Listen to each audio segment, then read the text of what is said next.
Chapter 16.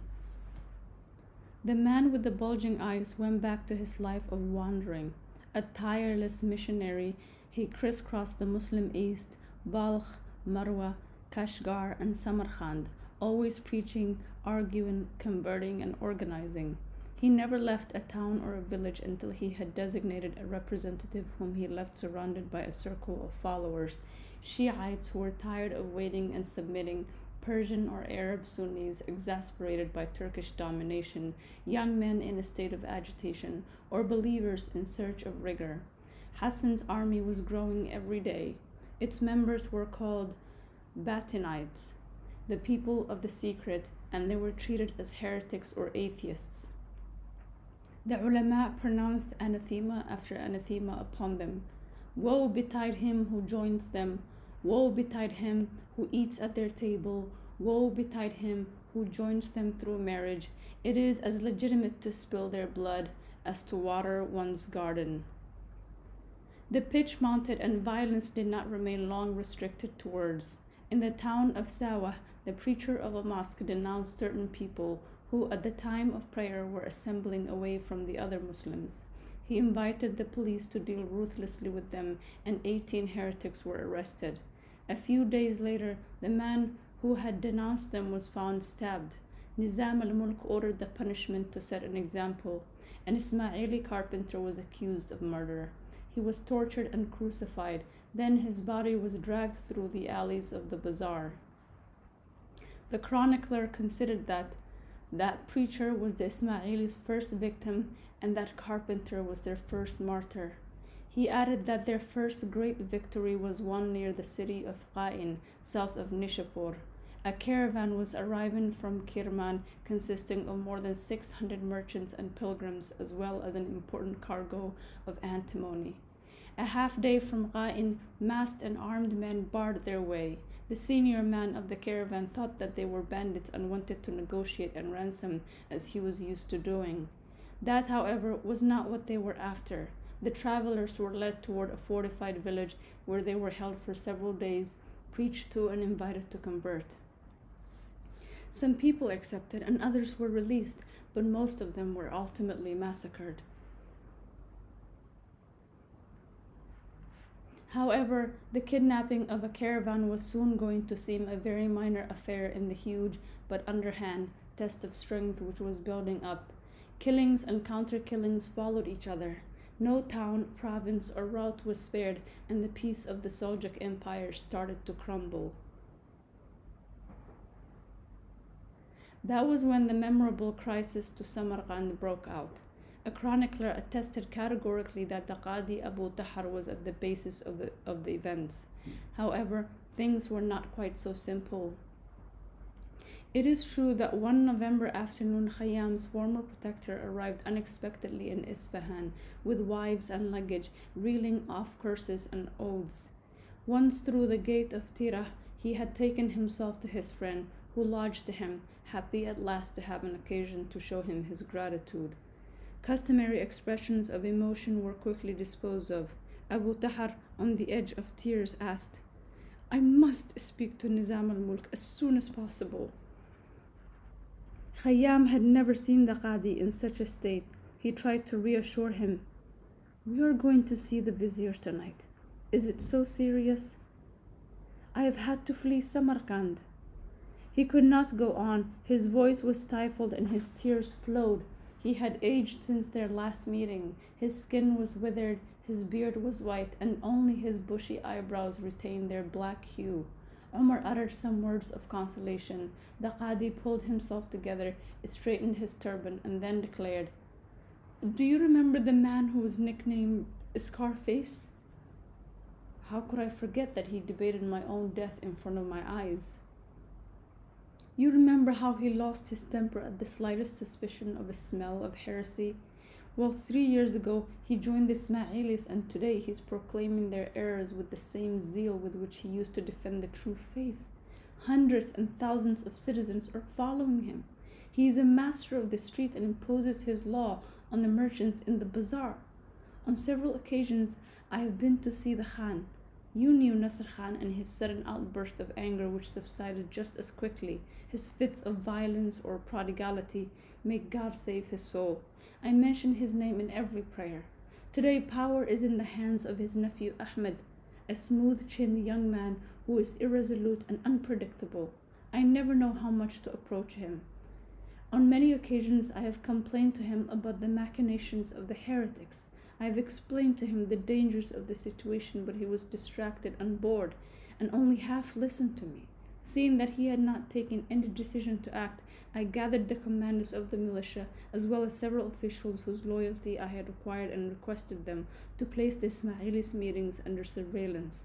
3 trusty men took in turn to follow the Scarface, my aim being to present to the Khan a detailed report in order to open his eyes to their activities. Until my men informed me that the chief of the heretics had arrived in Samarkand. Hassan Sabbah? In person. My men had positioned themselves at both ends of Abdak Street in the district of Ghadfar, where the Ismaili meeting was being held. When Sabbah came out disguised as a Sufi, they jumped him, placed a sack over his head, and brought him to me. Immediately, I led him to the palace to announce news of his capture to the sovereign. Then, for the first time, he appeared interested and asked to see the man, except that when Sabbah was brought before him, he ordered his cords to be untied and for them to be left alone together. In vain, I tried to warn him against this dangerous heretic, recalling the misdeeds of which he was guilty, but to no avail. He wanted, he claimed, to convince the man to return to the straight path. Their conversation went on and on. From time to time, one of his courtiers would half open the door, but the 2 men were still talking. At first dawn, they were both seen suddenly prostrating themselves in prayer, murmuring the same words. The counselors jostled with each other to try and observe them. After taking a mouthful of orgeat syrup, Abu Tahar uttered a formula of gratitude before carrying on. Going by the evidence, it was certain that the master of Samarkand and the sovereign of Transoxania and heir to the dynasty of the Black Khans had gone over to the heresy. Naturally, he avoided proclaiming this fact and continued to affect attachment to the true faith, but nothing was the same anymore. The prince's counselors were replaced by Ismailis. The chiefs of the militia who had effected Sabbah's capture died brutally one after another. My own guard was replaced by Scarface's men. What choice did I have left except to leave with the first pilgrim caravan and to come and make the situation known to those who carry the sword of Islam, Nizam al-Mulk and Malik Shah? That evening, Khayyam took Abu Tahar to the vizier. He introduced him and then left them to talk in private.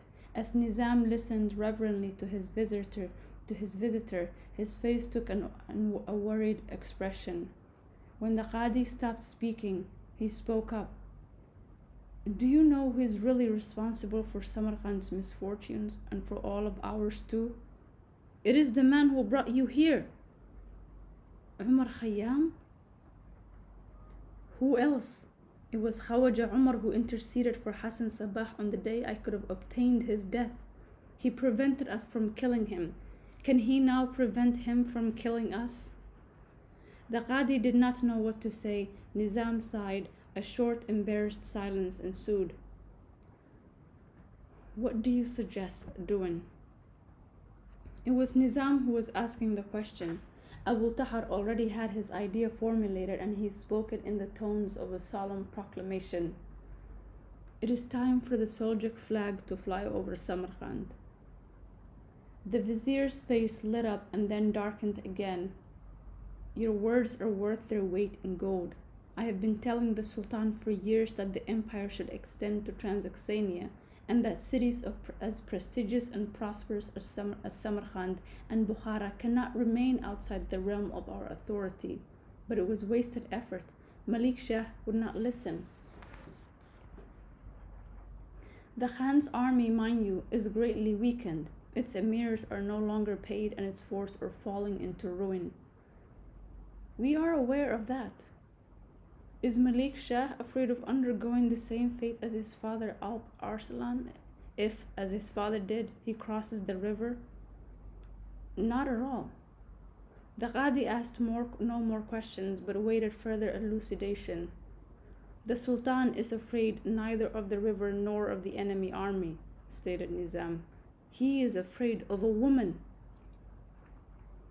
Tarkan Khatun? She has sworn that if Malik Shah crosses the river, she will ban him from her couch and transform her harem into Jahannam. Let us not forget that Samarkand is her city. Nasr Khan, her brother, and Ahmed Khan is her nephew. It is to her family that Transoxania belongs. If the kingdom built up by her ancestors were to collapse, she would lose the position she occupies amongst the palace women, and the chances of her son one day succeeding Malik Shah would be compromised. But her son is only 2 years old. Precisely. The younger he is, the more his mother must fight to keep his trump cards. If I have understood correctly, concluded the Qadi, the Sultan will never agree to take Samarkand? I have not said that, but we must make him change his mind, and it will not be easy to find more persuasive arms than those of Khatun. The Qadi blushed. He smiled politely, without letting himself be deflected from his mission. Would it not suffice for me to repeat to the Sultan what I have just told you and to inform him of the plot hatched by Hassan Sabbah? No, Nizam replied dryly. For a moment, he was too absorbed to argue. He was formulating a plan. His visitor waited for him to make up his mind. Now, the vizier pronounced with authority, you will go tomorrow morning and present yourself at the door of the Sultan's harem and ask to see the chief of the eunuchs. You will tell him that you have come from Samarkand and that you wish to convey news of her family to Tarkan Khatun. As you are the Qadi of her city and an old servant of her dynasty, she will have to receive you. The Qadi had only to nod his head for Nizam to continue. Once in the tent workroom, you will tell her about the misery Samarkand is in because of the heretics, but you will omit the mention of Muhammad's conversation. On the contrary, you will make sure to tell her that Hassan Sabbah covets her throne, that her life is in danger, and that only Providence can still save her. You will add that you have been to see me, but I was hardly inclined to listen to you. Nay, I even dissuaded you from speaking about it to the Sultan. The next day, the plan worked without the slightest hitch. While Tarkan Khatun took it upon herself to convince the Sultan of the need to save the Khan of the Samarkand, Nizam al-Mulk, who was pretending to be against this, threw himself into making preparations for the expedition. By this make-believe war, Nizam was not just trying to annex Transoxania, and even less was he trying to save Samarkand, but above all to re-establish his prestige, which had been slighted by Ismaili subversion. For that he needed a clear and stunning victory. For years, his spies had been swearing to him every day that Hassan had been pinned down and that he was on the point of being apprehended, but the rebel was not up for capture, and his troops vanished at the first contact. Nizam was thus seeking a chance to confront him face to face, army to army. Samarkand was just the perfect place.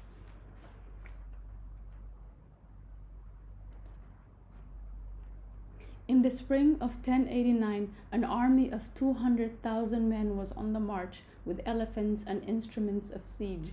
The intrigues and lies which instigated its march are insignificant, for it was to accomplish what every army must. It began by taking possession of Bukhara without the least resistance, and then it headed on towards Samarkand. Arriving at the gates of the city, Malik Shah announced to Ahmed Khan in a pitiful message that he had come at last to deliver him from the yoke of the heretics. I have asked nothing of my august brother, the Khan replied coldly. Malik Shah was astonished, whereas Nizam was not at all disturbed. The Khan is no longer a free agent. We must act as if he did not exist. In any case, the army could not retrace its steps. The emirs wanted their share of the booty and would not return empty-handed. In the first days, the treachery of a tower guard permitted the assailants to sweep into the city. They took up position to the west near the monastery gate. The defenders fell back to the souks in the south around the Kish gate.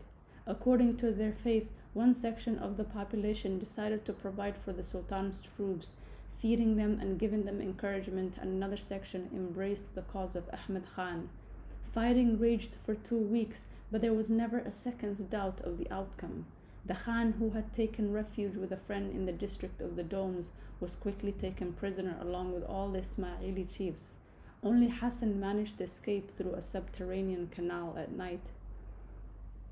Nizam had won, it is true, but by dint of playing the Sultan off against the Sultana, he had poisoned irreparably his relations with the court. Even if Malik Shah did not regret having conquered the most prestigious cities of Transylvania so easily, his self-respect suffered at having allowed himself to be abused. He went so far as to refuse to organize the traditional victory banquet for his troops. "It's out of avarice," Nizam whispered spitefully to all and sundry. As for Hassan Sabah, he learned a valuable lesson from his defeat. Rather than try and convert princes, he would forge a fearsome instrument of war which would bear no resemblance to anything which mankind had known until then: the Order of the Assassins. Chapter 17.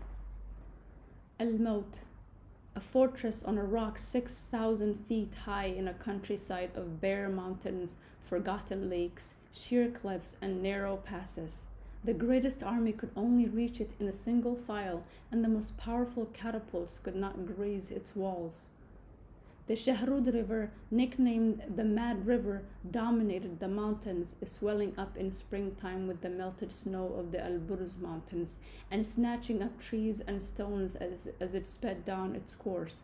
Woe to him who dared approach it! Woe to the army which dared pitch camp on its banks! Every evening a thick woolly mist arose from the river and the lakes, stopping halfway up the cliffs. To those who were there, the castle of Al-Maut was at such times an isle in an ocean of clouds. Seen from below, it was the abode of the jinns. In the local dialect, Al-Maut means the eagle's lesson. It was told that a prince who wanted to build a fortress to control these mountains released a trained bird of prey. The bird, after flying around in the sky, came to land on this rock. The master understood that no other site would be better. Hassan Sabah had imitated the eagle. He had searched the length and breadth of Persia for somewhere to gather, teach, and organize his faithful. He had learned from his misadventure in Samarkand that it would be unrealistic to try and seize a large city, for confrontation with the Seljuk would be immediate and would inevitably turn out to the empire's advantage.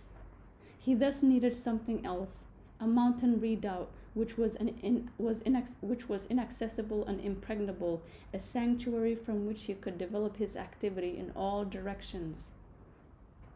Just as the flags captured in Transylvania were being unfurled in the streets of Isfahan, Hassan was in the vicinity of Al-Maut. The sight had been a revelation for him. From the moment he first saw it in the distance, he understood that it was here and nowhere else that his task would be accomplished and that his kingdom would arise.